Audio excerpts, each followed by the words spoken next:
श्री सीताराम शिखावस्थी के चैनल में आप सभी का स्वागत है। मैं हूं शिखावस्थी।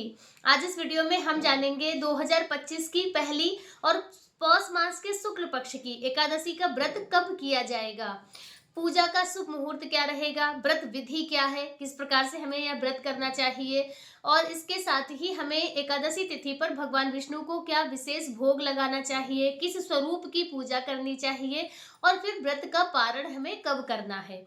एकादशी तिथि से संबंधित बहुत सारी महत्वपूर्ण बातें आज आपको इस वीडियो के माध्यम से प्राप्त होंगी। वीडियो लास्ट तक देखिएगा। अच्छा लगे तो लाइक कमेंट शेयर कीजिए। चैनल पे पहली बार आए हैं तो चैनल को सब्सक्राइब कीजिए। अपने हिंदू सनातन धर्म में एकादशी तिथि बेहद खास होती है। कहते हैं कि सभी वैष्णवों को एकादशी का व्रत जरूर करना चाहिए।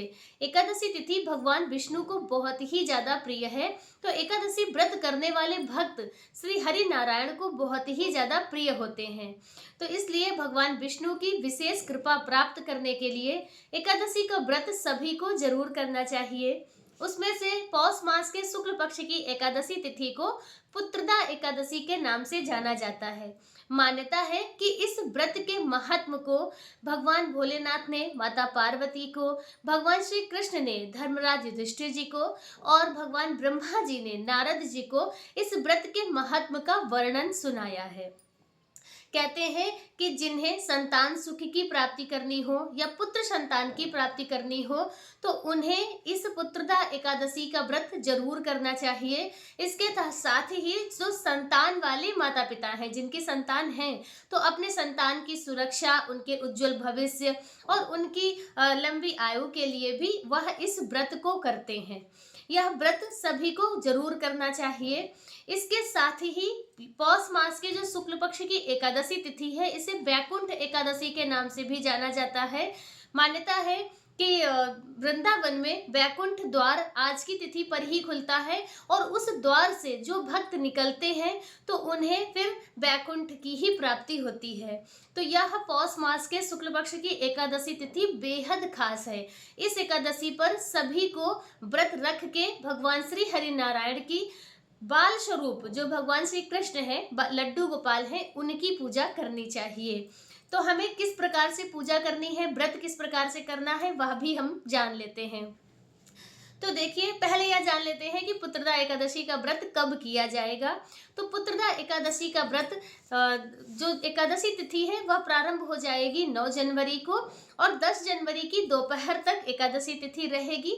तो उदय तिथि का मान रखते हुए पुत्रदा एकादशी का व्रत 10 जनवरी को किया जाएगा। तो एकादशी का जो व्रत होता है वह हमेशा 3 दिन का होता है। इसके जो नियम होते हैं वह 3 दिन माने जाते हैं, दशमी, एकादशी और द्वादशी। तो दसवीं तिथि को आपको एक टाइम भोजन करना होता है, यानी सूर्यास्त से पहले आपको अन्न भोजन इत्यादि कर लेना होता है। सूर्यास्त के बाद फिर अन्न का त्याग करते हैं, भूमि शयन करते हैं और पूर्ण ब्रह्मचर्य का पालन करते हैं। दसवीं तिथि से ही एकादशी तिथि को सुबह सूर्योदय से पहले आपको स्नान करना है, अपने व्रत का संकल्प करना है। संकल्प करने के बाद आपको अपना व्रत करना है और भगवान श्री हरि की माता लक्ष्मी जी के साथ में और साथ ही बाल कृष्ण की पूजा पुत्रदा एकादशी पर विशेष रूप से की जाती है। अपनी विशेष मंगल कामनाएं पूरी करने के लिए आपको भगवान विष्णु और बालकृष्ण को पीली वस्तुओं का ज्यादा से ज्यादा प्रयोग करना चाहिए। आप उन्हें पीला वस्त्र अर्पित करें, आप भगवान को पीले पुष्प अर्पित करें, पीला चंदन भगवान को लगाएं, भगवान का श्रृंगार जो करें वो पीले रंग का ज्यादा से ज्यादा आप उसमें प्रयोग करें।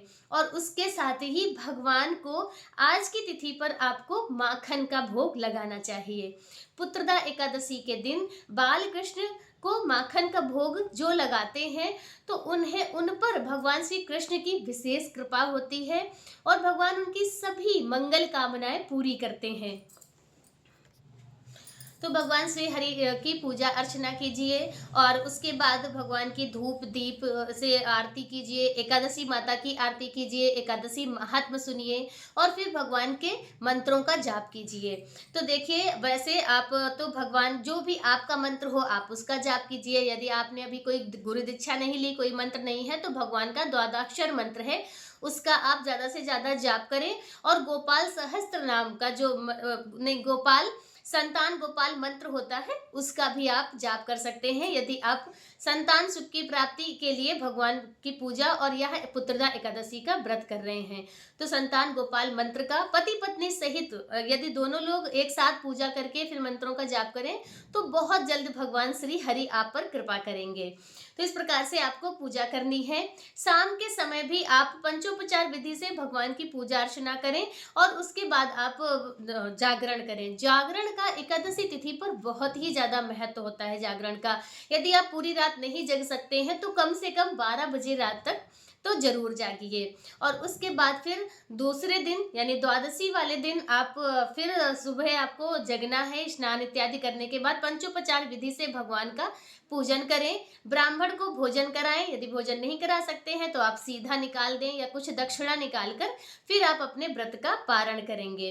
पारण का समय आप रहेगा शनिवार 11 जनवरी को सुबह 7:21 से 8:21 का जो समय है वह पारण का है। इसी समय पर आपको हर हाल में पारण कर लेना चाहिए।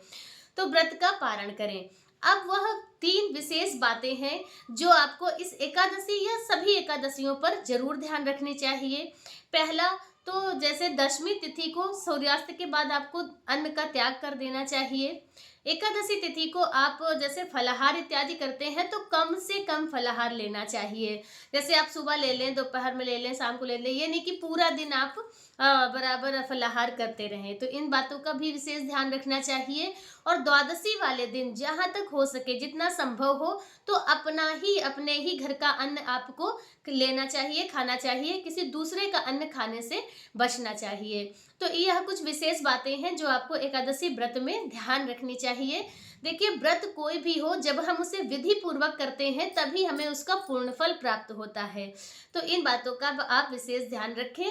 और पुत्रदा एकादशी से संबंधित आज का वीडियो मेरा बस इतना ही। पुत्रदा एकादशी की आप सभी को हार्दिक शुभकामनाएं। श्री हरि नारायण आप सभी की मंगल कामनाएं जरूर पूरी करें। और मिलते हैं दूसरे वीडियो में किसी दूसरी जानकारी के साथ। तब तक के लिए श्री सीताराम।